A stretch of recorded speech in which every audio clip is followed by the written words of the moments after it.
the devoted technicians and the lovers of science. Today I'm going to talk to you about such an inert gas as argon. We encounter it almost every day, and it is irreplaceable when it comes to metal welding. In the periodic table of chemical elements, this element is placed between neon and krypton.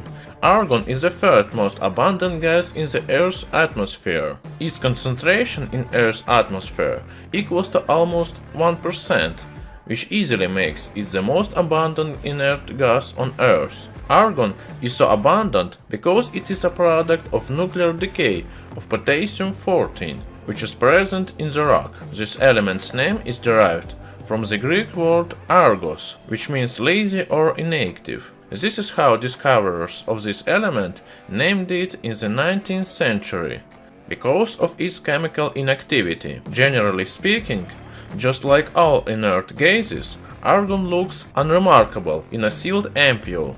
It doesn't have a taste, a smell, and it's colorless. However, argon can be seen thanks to its luminescence when high-frequency alternating current is conducted through it. Besides, in order to glow the gas in the ampule, it needs to be under lowered pressure, which is 100 times less intense than the atmospheric pressure. In the dark, it is clearly seen that argon glows bright white. It is so due to the fact that the gas is well ionized under the influence of electric field, although the color may change in relation to the intensity of current. In other conditions, it can glow bright pink. Another physical property of this element is that it has a very tiny difference between the melting and the boiling temperatures. If to freeze an ampule with argon in liquid nitrogen, in some time there will form a small piece of solid argon on the bottom of the ampule. This piece melts very quickly and then evaporates even faster.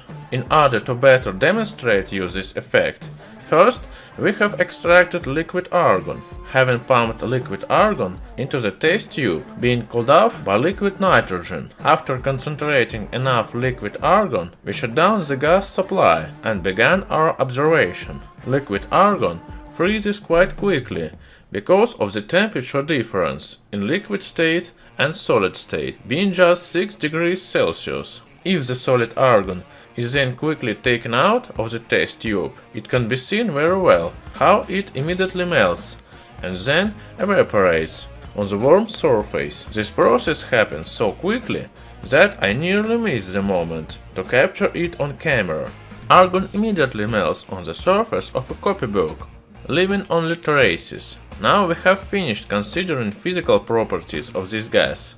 Its chemical properties are a lot trickier though. The thing is, because of its electron configuration, argon won't give away its electrons and won't let in electrons of other elements. That is why the first argon compound was obtained only in 1975 as a result of a reaction between argon and tungsten pentacarbonyl. Of course, it was very unstable and decomposed very fastly. It is noteworthy that today such an argon compound as fluoride hydrate is the only compound of an inert gas found outside the Earth. It was found in the Crepe Nebula, to be precise. Now, let us move on to practical applications of this element. Because of being an inert gas and being very abundant in the atmosphere, argon is most frequently used for creating an inert atmosphere for preserving some agents. For instance, such active metals as cesium and rubidium oxidize very quickly in the air, so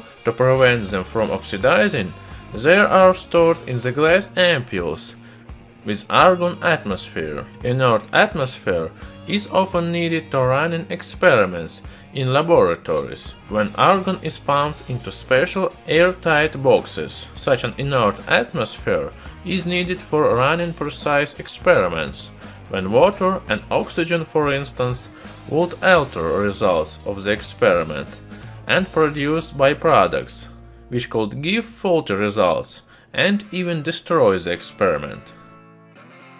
In daily life, we encounter argon every day because it is used to fill airspace in modern insulated glazing.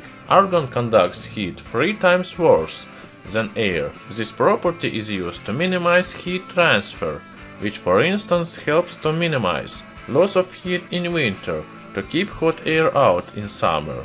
To top off, here is one of the most beautiful applications of argon nowadays. Argon tanks can often be found at welding and metal construction factories. Either flow of pure argon or of argon with carbon dioxide is used to prevent oxidation of thick welding joints and also for more even solidifying of the metal. In this type of welding, temperature can reach over 6000 degrees centigrade. That is why argon can be called the hottest gas on Earth. TIG welding is particularly common with aluminium, where flow of argon is essential because at such high arc temperatures, aluminium can burn down in air. Unfortunately, these types of welding are too expensive. That is why amateurs rarely buy such expensive gear.